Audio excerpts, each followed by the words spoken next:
ditarik sampai ke depan pintu.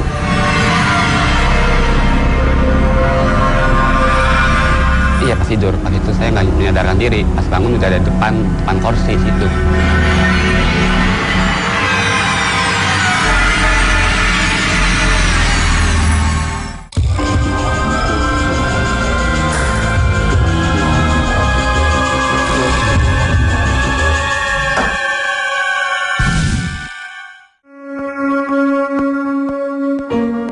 Ketika mendapati sebuah bangunan tua yang diperkirakan berusia ratusan tahun lamanya, selalu ada cerita sejarah serta terselip cerita misteri yang menyelimutinya.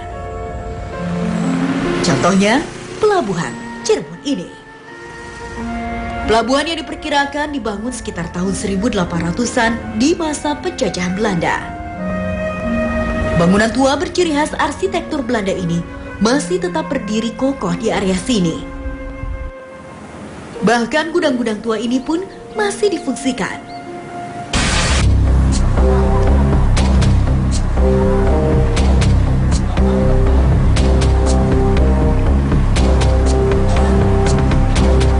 Sekarang saya sedang berada di Pelabuhan Cirebon. Selain fungsinya sebagai dermaga, ternyata tempat ini juga memiliki daya tarik tersendiri bagi masyarakat untuk berkunjung. Namun ternyata tempat ini juga memiliki nilai historikal yang tinggi dan menyimpan banyak cerita misteri yang membuat saya ingin lebih tahu lagi mengenai tempat ini.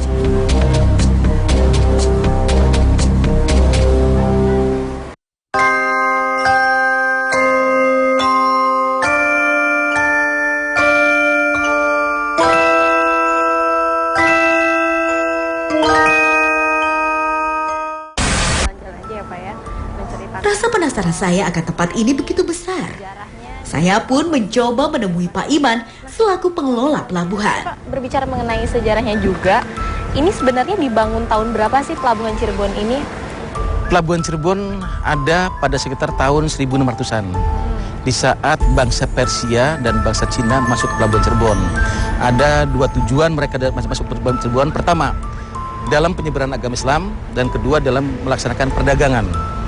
Kita ketahui bahwasanya di Jawa Barat pada saat itu banyak rempah-rempah yang bisa ditukar dengan perdagangan mereka, dan satu sisi banyak peninggalan-peninggalan yang mungkin bisa sampai sekarang kita lihat. Ya Pak, saya boleh bisa melihat lebih jelas lagi Pak yang gedung-gedung atau peninggalan-peninggalan yang masih ada di sini? Bisa Mbak, silakan kita ke sana. Ini bukti bahwasanya Belanda masuk ke Indonesia, ke Cirebon, adalah dengan berdirinya beberapa gudang.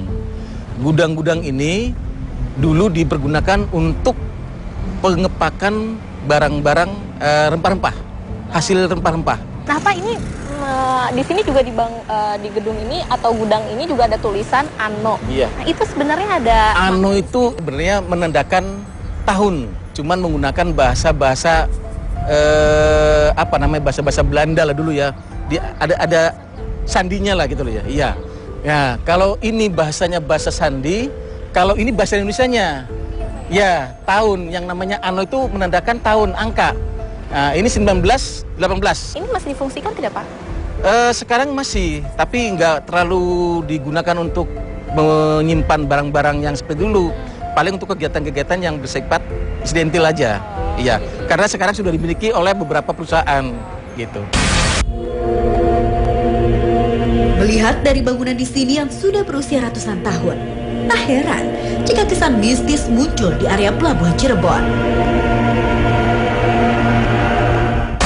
Ya, kita pernah diganggu tidur di pangkalan itu ya. Jam 3 itu kayak ada yang gedor-gedor pintu. Terusnya kita pernah kakinya ditarik sampai ke depan pintu. Iya pas tidur, pas itu saya nggak menyadarkan diri, pas bangun udah ada depan kursi situ. Terus juga kayak macamnya cewek masuk ke kamar mandi. Itu dulu tuh dengar tahun 2002 itu ada perempuan yang namanya Lisa. Itu jualan macamnya minuman, kopi, dia naik kapal. Pas itu dia terpleset, jatuh, kejebur ke laut, jadi dia nggak bisa berenang. Sampai sekarang dia entah kemana jenazahnya Pak. Jenazahnya gentayangan dia. Suka masuk ke pangkalan, entah kamar mandi.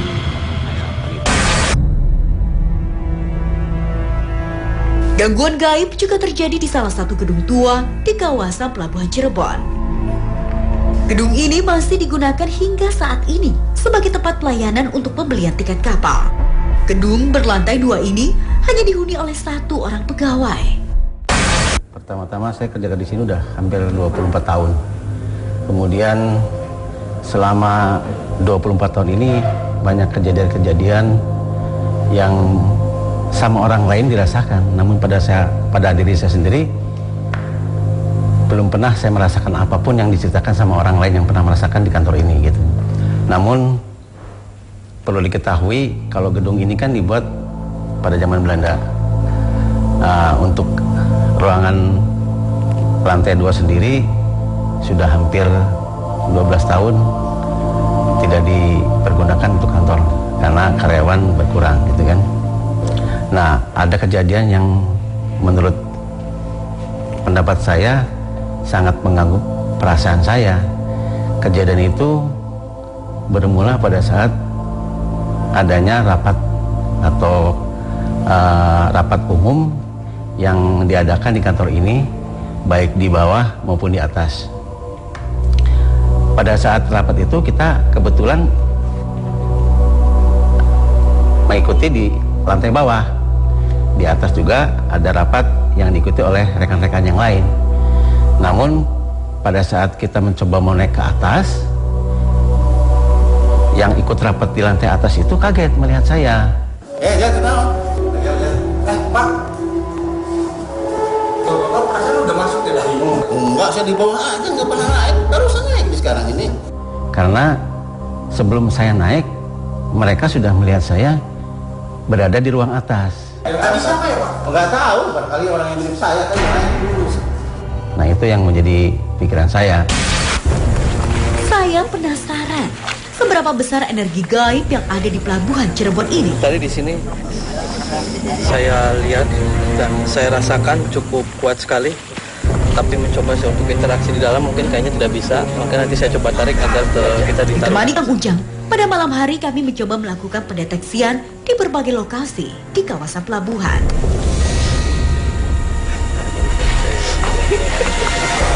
Jangan kemana-mana, tetap di Dua Dunia.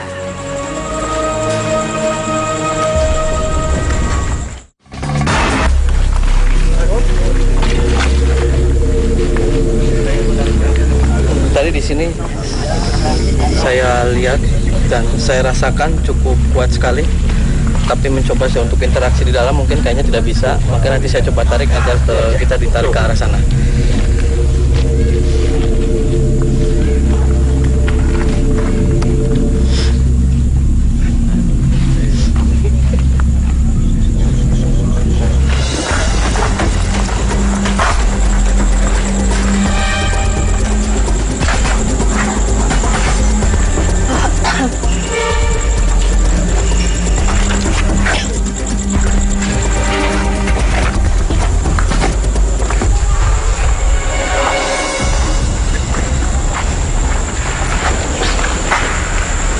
Nanti kita diarahkan ke belakang yang tadi yang coba pejamkan matanya untuk berinteraksi yang ada di sini.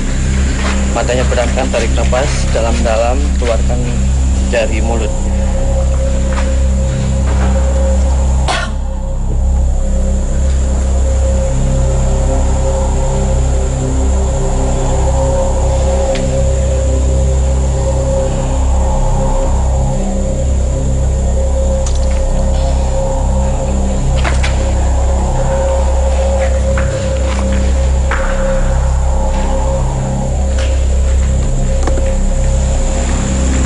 Tidak terima kedatangan mereka dan lebih mungkin mereka mencoba menyerang kita.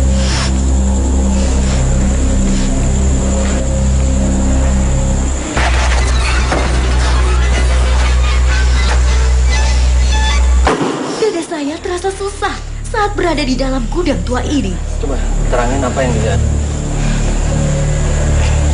Susul ada sosok gede gitu, Kang. Sosok itu ada banyak, nggak cuma satu aja, Kang, di sini ya. Terutama di atap itu.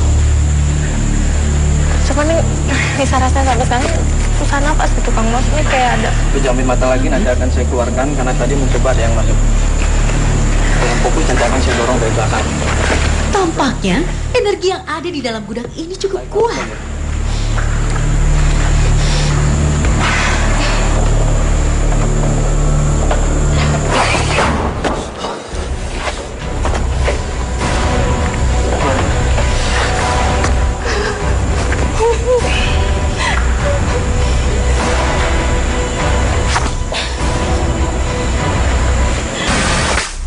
Keluar dari gudang, Kang Ujang melihat ada makhluk tak kasat mata berada di bawah sebuah pohon.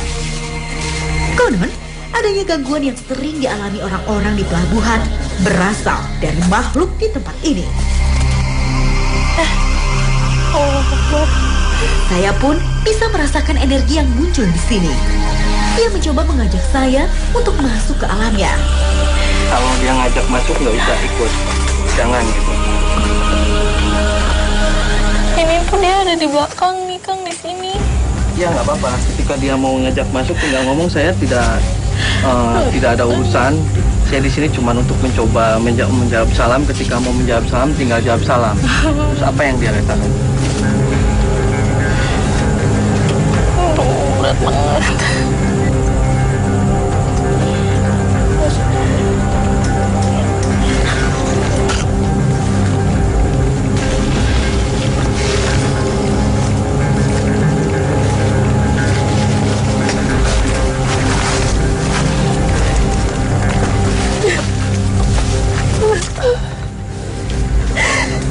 Bawa ke sana. Nggak usah lama-lama di sini. Bisa. Ketika mereka mengajak, karena alam kita berbeda. Nah itu kan tadi ada tangan yang seperti ini, ya kayak gini, itunya. Hah? Rasa nggak kukunya? Hah? Masih sakit. Coba merah nggak, coba? Kita ada bekasnya.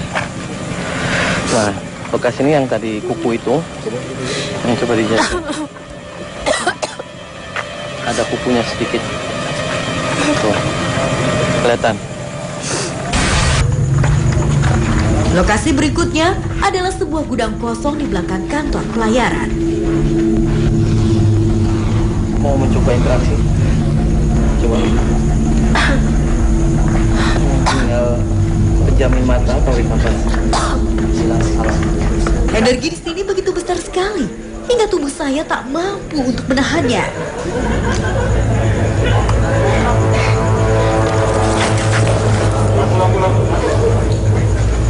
Saya pun langsung terjatuh. Sosok apa sebenarnya yang ada di tempat ini?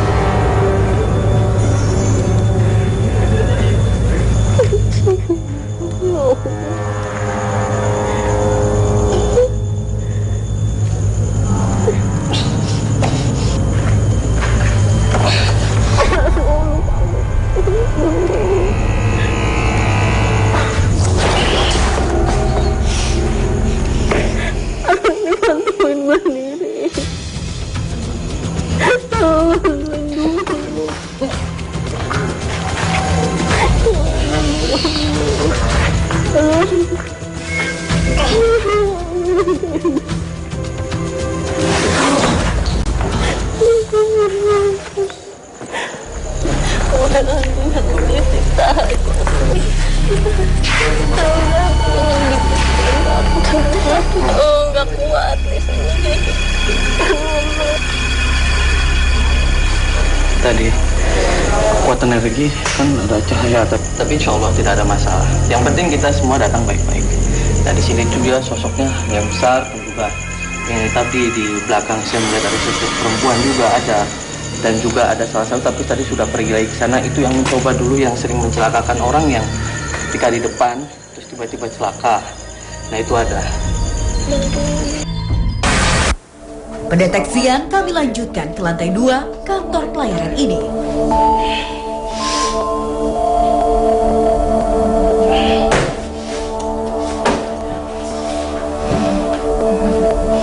Konon, sering muncul gangguan tak lazim yang datang dari ruangan ini.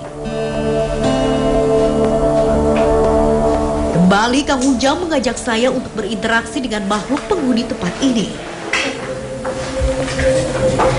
Mulai nunjukin muka yang ini ya Kang ya, yang apa yang saya takutin itu semua nunjukin sosoknya yang saya takutin gitu selama ini. Maaf, saya datang ke sini nggak mau ganggu. Saya juga datang ke sini cuma sekali kok, nggak akan lagi ke sini.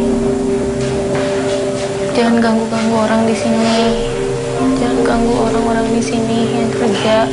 Tolong kalian dengan dunia kalian, kami dengan dunia kami. Tolong. Allah Akbar. Nggak usah kayak gitu caranya, nggak usah keroyokan. Nggak usah keroyokan kayak gitu. Tangannya ke depan nih, mereka untuk mencoba untuk perkenalan. Ini panas banget. Tangannya seperti hal salaman saja.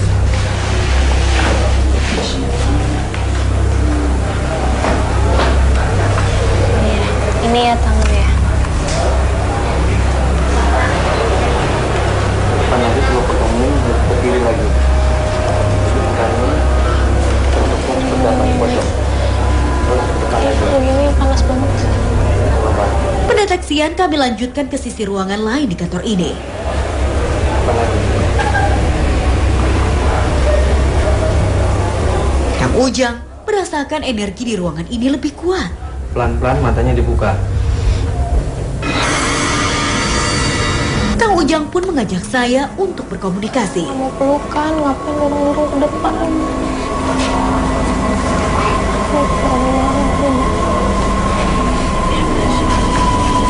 Assalamualaikum. Assalamualaikum ya Allah. Assalamualaikum ya.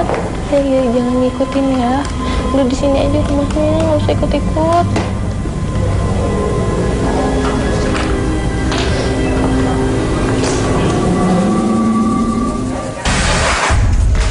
Dirasa energi yang ada akan membahayakan saya, pendeteksi yang berikutnya dilakukan sendiri oleh Kang Ujang.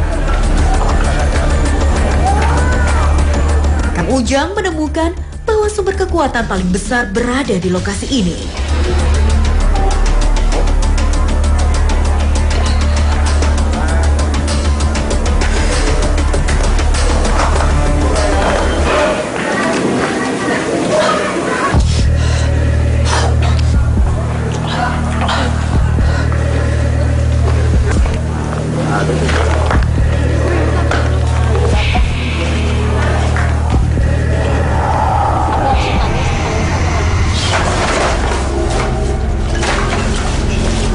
Sepertinya Kang Ujang mulai kewalahan untuk membendung besarnya energi yang ada di tempat ini.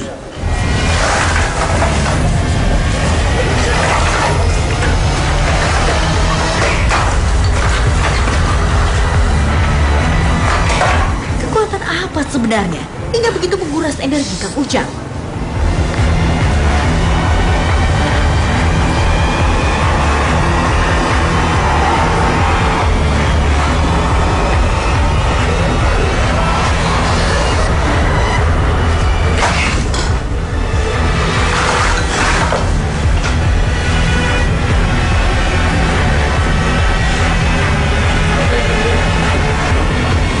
Ternyata dari sekian banyak yang ada di sini, ternyata tempatnya ada di sini. Dan mereka sangat luar biasa. Tetap di Dua Dunia. Melihat sisa-sisa kemegahan bangunan Belanda, dapat dipastikan bahwa Pelabuhan Cirebon menyimpan cerita sejarah masa kejayaannya sebagai pelabuhan yang pesat aktivitasnya. Namun, sejarah menorehkan ceritanya bahwa Pelabuhan Cirebon sebenarnya sudah ada jauh sebelum zaman kolonial Belanda. Pelabuhan Cirebon awalnya itu adalah di daerah Desa Singapura ya, di daerah utara Cirebon yang pelabuhan yang sekarang ini. Itu dibangun tahun 1415 ketika Laksamana Cheng Ho, Laksamana Muslim dari Cina, datang ke Cirebon dan membangun sebuah mercusuar di sana. Nah, karena tingkat pelumpuran yang sangat tinggi di daerah itu, maka Belanda tahun 1865 memindahkan Pelabuhan Cirebon ke daerah yang ada sekarang ini. Ini adalah nama kadenya adalah Muara Jati atau dermaganya Muara Jati. Muara Jati ini mengambil dari nama situs sejarah. Pelabuhan Muara Jati merupakan nama pelabuhan yang pertama di Cirebon pada awal abad 15 itu, tahun 1415-an. Kemudian tahun 1865 yang tadi saya katakan dipindahkan ke tempat ini, dan dermaga ini dibangun sekitar tahun 1900-an pada masa wali kota Cirebon Haji Kumaidi Safruddin. Nah, tahun 1970-an nama pelabuhan Cirebon adalah Tanjung Mas, kemudian dipindahkan sebagai nama pelabuhan di Semarang. Emas di sini adalah diharapkan bisa menjadi tanjung yang berbuahkan emas, tetapi ternyata lebih membuahkan hasil priuk maupun perak, dan akhirnya dalam catatan saya nama pelabuhan Cirebon itu pelabuhan tanpa nama. Cirebon itu artinya adalah caruban, yang artinya campuran dari berbagai etnis, berbagai bangsa, berbagai agama datang ke pelabuhan ini untuk mengembangkan usahanya. Yang mereka sebut adalah kalangan saudagar. Para dayoh pendatang itu naik perahu dari Champa, dari Vietnam, kemudian Cina, dari Timur Tengah dan sebagainya, pada berlabuh di daerah sebelah utara pelabuhan Cirebon yang sekarang ini. Nah, kemudian mereka beranak pinak di daerah satu desa yang namanya Singapura. Sekarang desanya itu masih ada juragan pelabuhan namanya Ki Gedeng Tapa atau bergelar Ki Gede Jumajan Jati. Ini adalah sah bandarnya yang pada waktu itu. Tetapi pada tahun 1860-an, pelabuhan Muara Jati di daerah utara itu sudah hampir tidak berfungsi karena tingkat pelumpuran yang sangat tinggi juga, yang sampai sekarang hampir tidak terdapat bekas-bekasnya kecuali mercusuar yang dibangun Cheng Ho itu. Nah, akhirnya oleh Belanda 1865 dipindahkan ke sini sebagai satu pelabuhan yang modern, sekaligus juga sebenarnya pembuangan air limbah. Jadi kenapa terjadi sedimentasi yang sangat tinggi? Karena memang pelabuhan Cirebon dikepung oleh sungai-sungai. Pada sebelah selatan ada Sungai Krian yang sedimentasi dari Gunung Ciremai juga tinggi. Kemudian sebelah utara ada Sungai Bondet yang sama hulunya adalah di sekitar Ciremai dengan arus pembuangan yang sangat tinggi, ditambah dengan sungai-sungai buatan Belanda kayak Sungai Tangkil, Sungai Sukalila dan sebagainya, sama-sama membuang lumpur sekaligus limbah di daerah ini. Pada masanya, Pelabuhan Cirebon pernah mencapai puncak kejayaan sebagai jalur lalu lintas perdagangan antar negara. Walau kini kilau kejayaannya perlahan sirna, bukan berarti pelabuhan ini diambang kematian. Arsitektur tua bangunan zaman Belanda sebagai sisa peninggalannya menorehkan cerita sejarah yang kelak dapat kita ceritakan kepada anak cucu kita, agar kelak mereka dapat kembali menorehkan kejayaan pelabuhan